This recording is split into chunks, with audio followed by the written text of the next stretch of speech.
Hello class, welcome to your civics online class.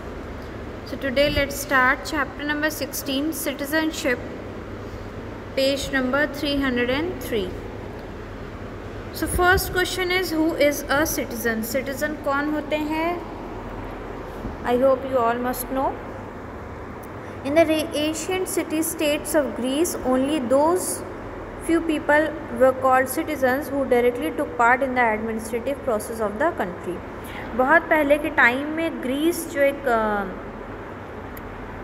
जगह थी, वहाँ पे जो एंशियंट सिटीज़ थी वहाँ पे कुछ ही लोगों को सिटीज़न बोला जाता था, जो कि एडमिनिस्ट्रेटिव प्रोसेस जो होता था कंट्री का उसमें पार्टिसिपेट करते थे, सिर्फ उनको ही सिटीज़न बोला जाता था.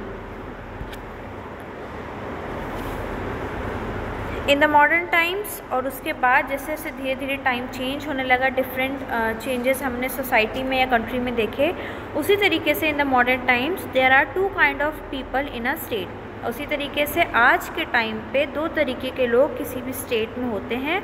One the natives, the citizens, and two people belong to other country, the aliens. एक वो जो कि उसी जगह पे रह रहे हैं, जिनको आप नेटिव्स बोलते हो, उनको आप सिटीजन्स बोलते हो, और दूसरे जो कि अदर कंट्री को बिलोंग करते हैं, जिनको आप एलियंस भी बोलते हो. एलियंस मीन्स वो अदर प्लैनेट वाले एलियंस नहीं. अगर कोई भी पर्सन किसी दूसरी कंट्री को भी बिलोंग कर रहा है तो हम उनको भी एलियंस बोलते हैं. Therefore, all the people generally and permanently living in a country, whether it be a city, village or state, are called as citizens. जितने भी लोग परमानेंटली हमारी कंट्री में रह रहे हैं, चाहे वो शहर में रह रहे हों, चाहे वो गांव में रह रहे हों, चाहे वो फॉरेस्ट एरिया में रह रहे हों, हम उनको सिटीज़न ही बोलेंगे. लेकिन अगर कोई पर्सन बाहर किसी दूसरी कंट्री या दूसरे जगह से आ रहा है, दूसरे स्टेट से आ रहा है, उनको हम नहीं बोलेंगे. बट दूसरी अगर कंट्री से आ रहा है तो उनको हम सिटीज़न नहीं बोल सकते. Okay, so who is a citizen? Those people living in a state enjoying civil and political rights are called citizen of that state. वो लोग जो कि जिस स्टेट में रह रहे हों, वहाँ के जो सिविल और पॉलिटिकल राइट्स हैं उनको एन्जॉय कर रहे हों, उनको हम सिटीजन्स बोलेंगे ऑफ दैट स्टेट. मीन्स कि जैसे इलेक्शंस होते हैं तो वहाँ के जो लोगों के पास वोटिंग राइट्स हैं, वो लोग अगर उसको एंजॉय कर रहे हैं, उनके पास वोटिंग राइट्स हैं, तो उनको हम वहाँ का सिटीज़न बोल सकते हैं, क्योंकि वो पॉलिटिकल और सिविल दोनों ही चीज़ों को एंजॉय कर रहे हैं उस स्टेट की. ओके, अरिस्टोटल ने सिटीज़न की डेफिनेशन क्या दी थी? He who has the power to take part in the deliberative and judicial administration of a state is said by us as a citizen. वो लोग जिनके पास ये राइट होता है या पावर होती है कि वो जुडिशियल या डेलिब्रेटिव, मीन्स जैसे हमारे यहाँ इलेक्शंस होते हैं, हम जो 17 ईयर्स अबव रहते हैं वो पार्टिसिपेट करते हैं, अपना वोट देते हैं, सो हम उनको सिटीजन्स बोल सकते हैं. Even the citizen of today's participates in administration by electing his representative through political rights. Okay, इसके बाद कुछ डिफरेंट स्कॉलर्स थे, फिलोसफर्स थे, उन्होंने अलग अलग डेफिनेशंस दी थी सिटीज़न की, लाइक हेरोल्ड जे लॉस्की, स्क्यू, T.H. मार्शल. इन लोगों ने कुछ अलग अलग डेफिनेशंस दी थी, इसको आप ज़रूर पढ़िएगा. Okay, What are the relevant grounds for inclusion and exclusion? Inclusion means किसी पार्ट के, किसी ग्रुप का एक पार्ट होना, और exclusion means कि उससे बाहर का होना. Okay, so relevance ground for inclusion. Relevance means connected to others. इसके लिए क्या होना चाहिए? On the basis of the above definitions, it may be said that 5 conditions are essential for making a citizen. जितने भी आप ऊपर डेफिनेशंस पढ़ोगे उससे आपको ये पता चलेगा कि किसी भी जगह का सिटीज़न होने के लिए 5 कंडीशंस बहुत ही ज़्यादा ज़रूरी है. पहली कौन सी? मेंबरशिप ऑफ द स्टेट, कि आप जिस जगह पे रह रहे हो वहाँ की आपको मेंबरशिप होनी चाहिए. एलिजेंस टू स्टेट मीन्स जो वहाँ की गवर्नमेंट है उसका सपोर्ट होना चाहिए, या जो सोसाइटी है उसका सपोर्ट होना चाहिए.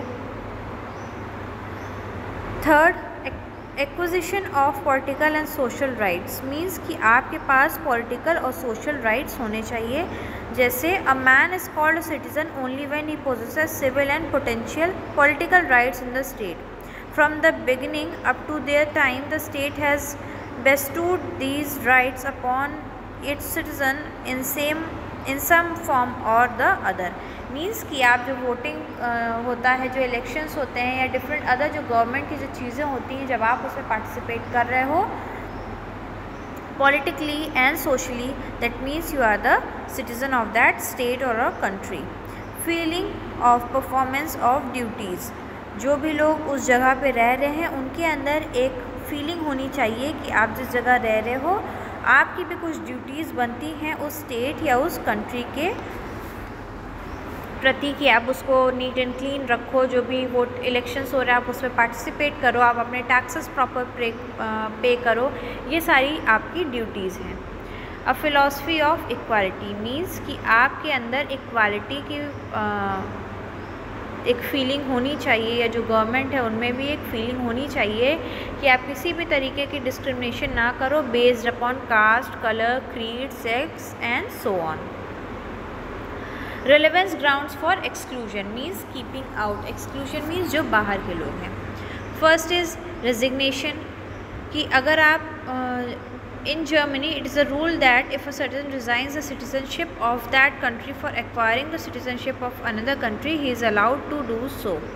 कि आप अगर किसी कंट्री में रह रहे हो लेकिन आप उस कंट्री की सिटीज़नशिप को छोड़ना चाह रहे हो और दूसरी कंट्री में जाके बसना चाह रहे हो, रहना चाह रहे हो, आपका जो भी बिज़नेस है, फैमिली है, सब कुछ छोड़ के, या सब अपनी जॉब वगैरह को आप छोड़ करके अपनी फैमिली एंड हमेशा के लिए आप वो कंट्री छोड़ना चाहते हो, तो आपको वहाँ की सिटीज़नशिप छोड़नी होगी। एक प्रॉपर गवर्नमेंट का आपको फॉर्म फिलअप करना होगा, प्रोसीजर्स होते हैं उसको फॉलो करने होंगे। उसके बाद आप उस जगह की सिटीज़नशिप को छोड़ करके जिस जगह आप जाके नई कंट्री में रहना चाह रहे हो वहाँ की सिटीज़नशिप के लिए आपको अप्लाई करना होगा। सेकेंड क्या है, मैरिज। अगर किसी भी फीमेल की किसी दूसरी कंट्री में मैरिज हो जाती है देन वहाँ की आपको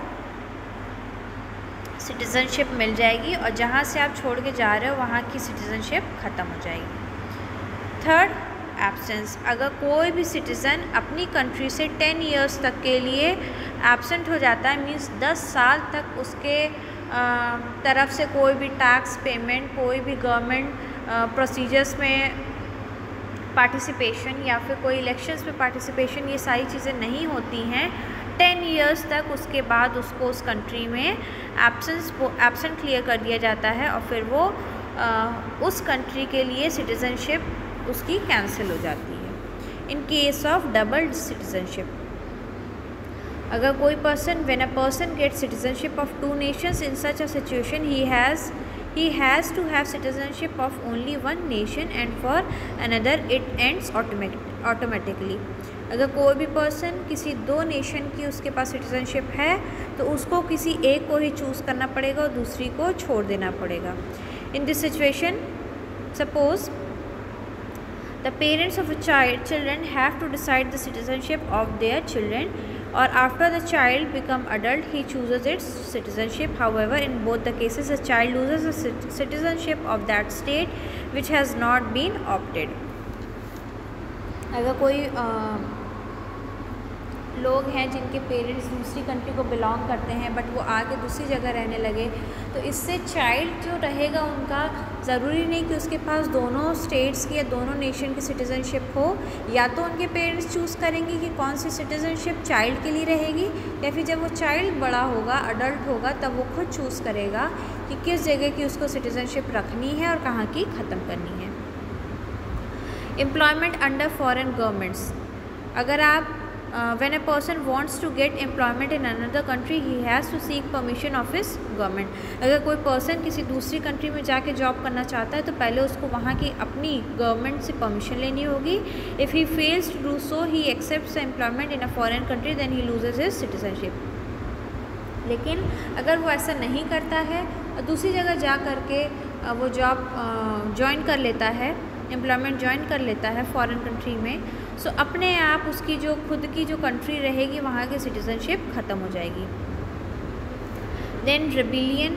one who rebels against his own country, ऐसे लोग जो कि अपनी कंट्री को रिबेल करते हैं, दुश्मनी लेकर के दूसरी जगह जाके रहना स्टार्ट कर देते हैं, वो क्राइम के अंडर में आते हैं, उनकी भी सिटीजनशिप ख़त्म हो जाती है।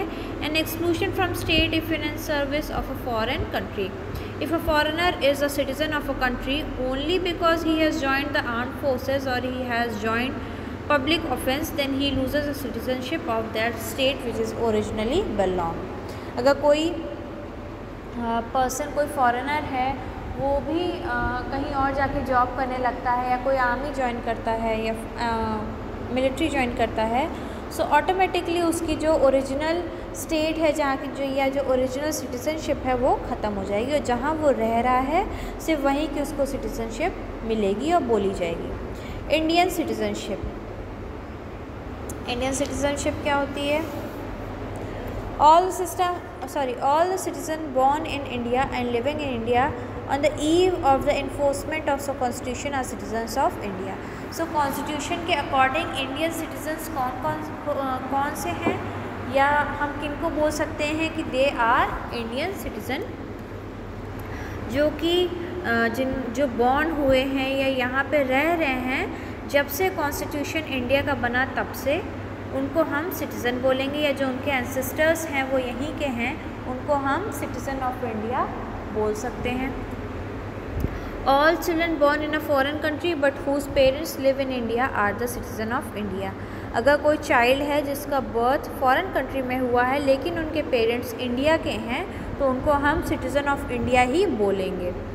All such person who owe alliances to India have been living in India for 5 years more than the enforcement of the Constitution can become the Constitution of India, can become citizen of India. For immigrants from government, it is provided that all such immigrants coming to India before 1948 और ऐसे जितने भी लोग जो कि पाकिस्तान से यहाँ पे आए थे डिवीज़न के टाइम पे या 1948 के पहले जब कॉन्स्टिट्यूशन यहाँ फॉर्म हुआ था, जब डिवीज़न हुआ था उस टाइम या उनके पेरेंट्स और ग्रैंड पेरेंट्स यहाँ पे आ गए थे, उनको भी हम सिटीजन्स इंडिया का ही बोलेंगे।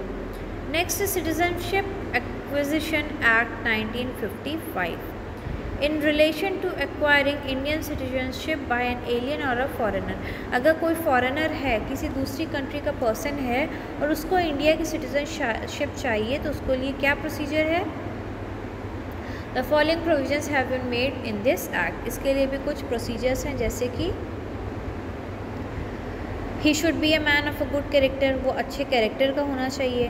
The person who is desirous of acquiring Indian citizenship should not belong to such country where does not provide citizenship to a people of India. कि अगर कोई पर्सन इंडिया सिटीजनशिप चाहता है तो वो ऐसी कंट्री को बिलोंग नहीं करना चाहिए जहाँ पे इंडिया में उसको आने की परमिशन ना दी जा रही हो, या he must have lived in India for total of 4 years in 7 years before above mention 1 year। जिस किसी को भी इंडिया की सिटीजनशिप चाहिए उसको 7 years या 4 years तक इंडिया में रहना होगा, उसका कोई भी क्रिमिनल बैकग्राउंड नहीं होना चाहिए, या उसकी जो जॉब है वो यहाँ पे होनी चाहिए। He should know one of the language mention in the 8th schedule. यहाँ की जो भी लैंग्वेजेस हैं जो कि 8th शेड्यूल में मेंशन की गई हैं उनमें से किसी एक का वो जानकार होना चाहिए। So these are the few process, कुछ पॉइंट्स हैं जिसको फॉरेनर्स को फॉलो करना होगा अगर उनको इंडिया की सिटीजनशिप चाहिए। How are new claims to citizenship negotiated? Negotiated means कि जिसके ऊपर कोई अग्री होता है। जितने भी पुराने लोग थे उनका तो उनकी अलग चीज़ें हैं, बट जो नए लोग हैं या नया क्लेम हम कैसे ले सकते हैं सिटीजनशिप के लिए? All the people living in a state are not citizen. हर एक पर्सन जो कि किसी स्टेट या कंट्री में रह रहा है उनको हम सिटीज़न नहीं बोल सकते हैं। People belonging to other states और also live along with them. Foreigners do not enjoy equal rights along with citizens and they cannot be expected to be loyal towards the states.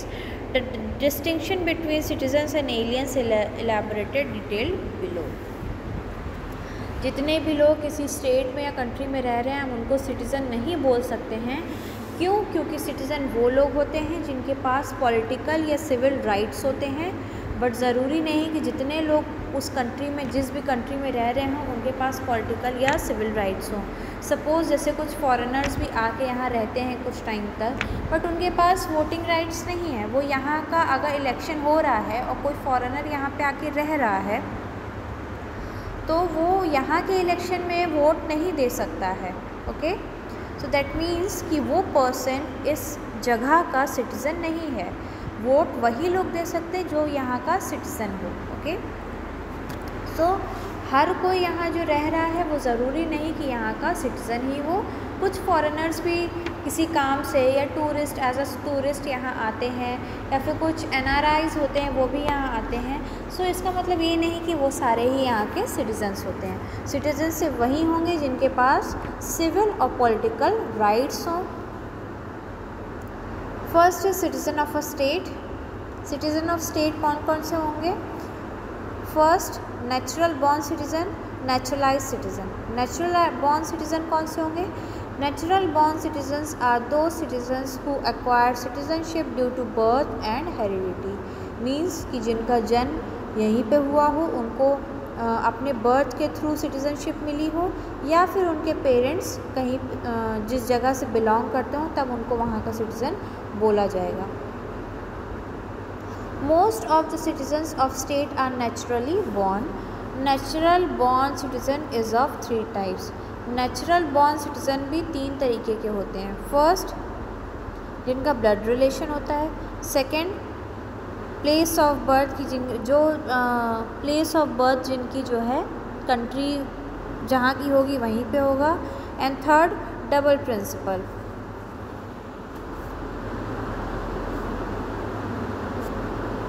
And B है naturalise citizen.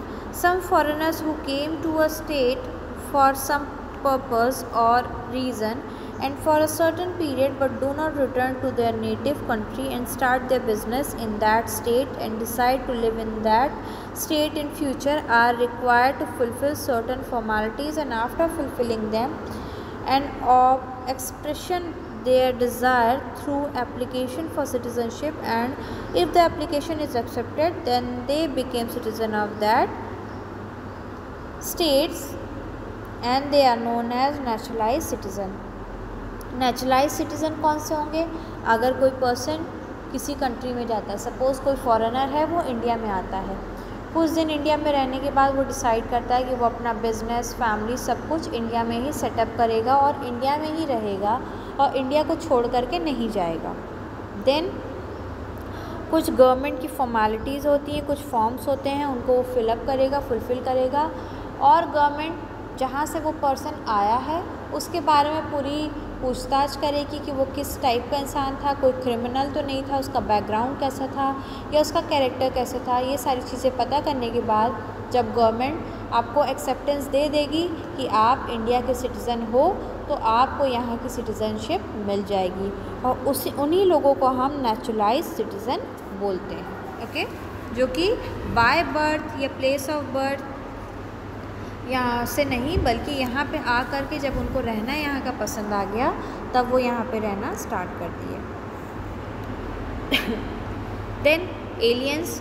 Who is an alien? Alien कौन होते हैं? Alien is the one who is born in some other country than the one in which he is precedingly residing and remain loyal towards the state of his birth. Alien वो लोग होते हैं जो कि किसी दूसरी कंट्री में birth लेते हैं, लेकिन जिस कंट्री में वो बर्थ ले रहे हैं या जहाँ पे वो जाके रहना स्टार्ट करते हैं उस कंट्री या उस स्टेट के प्रति बहुत ही ज़्यादा लॉयल होते हैं। Foreigners are of 2 kind, alien tourist and ambassadors. जो फॉरेनर्स होते हैं उनको ही ज़्यादातर हम एलियंस बोलते हैं, और ये 2 तरीके के होते हैं, एक तो एलियन टूरिस्ट और दूसरे एम्बेसडर। एलियन टूरिस्ट कौन से होते हैं? People of those country to visits each other countries on sightseeing. Such visitors visiting other country are known as alien tourist. अगर जो ऐसे कोई टूरिस्ट वगैरह यहाँ पे आता है घूमने के पर्पज़ से, जैसे आप देखते होंगे हमारे प्रयागराज में, बनारस में, लखनऊ में, आगरा में आपको बहुत सारे फॉरेन टूरिस्ट दिखते होंगे।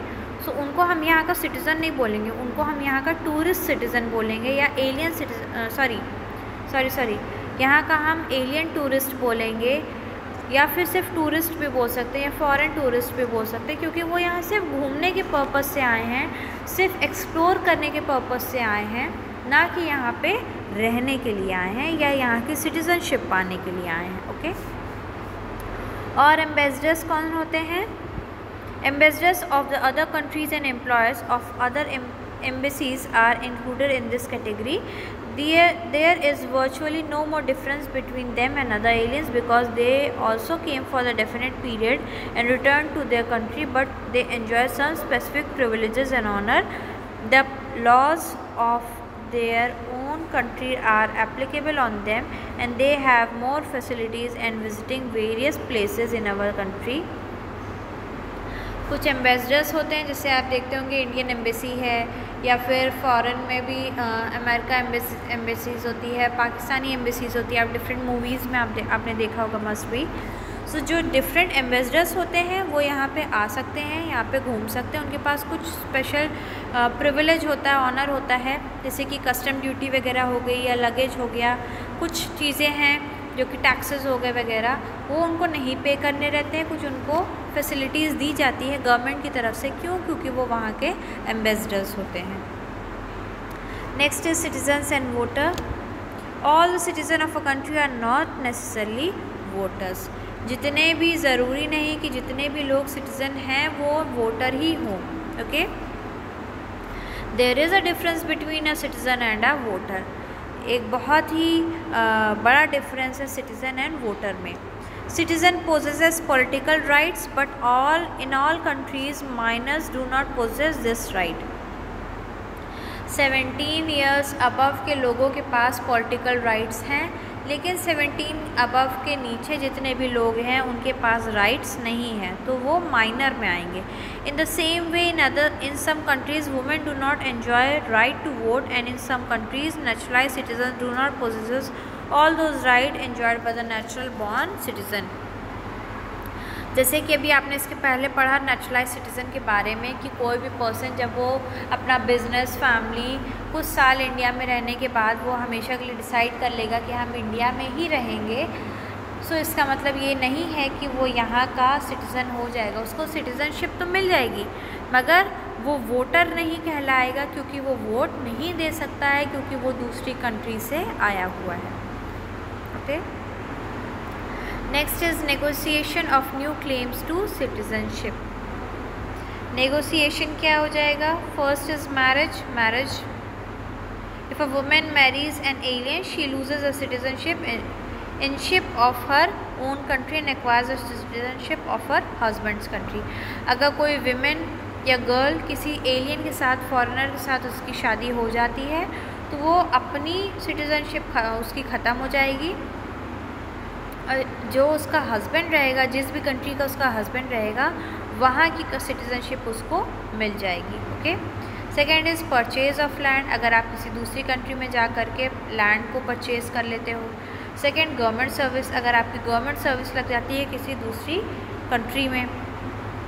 And duration of the residence through conquest, adoption, to be a scholar and legitimate children.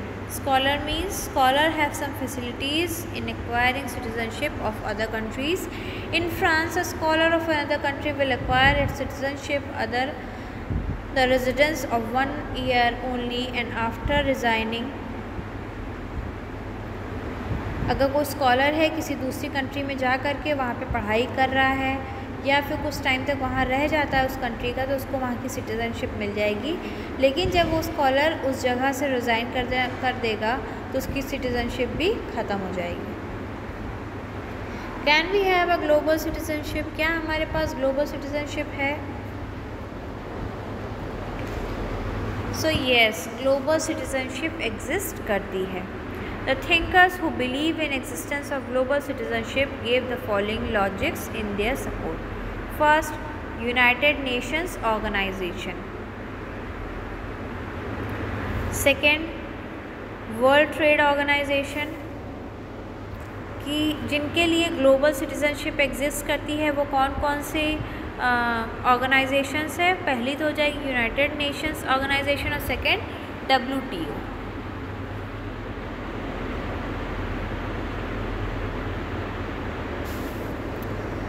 Global citizenship कब एग्जिस्ट नहीं करती है? UNO does not provide citizenship. UNO जो है वो ग्लोबल सिटीज़नशिप प्रोवाइड नहीं करती है। और second WTO is only an economic organisation. WTO जो वर्ल्ड ट्रेड ऑर्गेनाइजेशन है वो सिर्फ इकोनॉमिक ऑर्गेनाइजेशन है और किसी भी तरीके का इसमें ये सिटीज़नशिप को इम्प्लीमेंट नहीं करती है, सिटीज़नशिप प्रोवाइड नहीं कराती है। Okay, this was a chapter. Page number 315, question number 2, question number 3 and question number 6 आपको करना है, एंड लॉन्ग में question number 3। Okay, and page number 312 NCERT question से क्वेश्चन नंबर 2। ओके, ये आपको कॉपी में करना है। Go through the chapter carefully, और अगर आपको कोई प्रॉब्लम होती है देन आस्क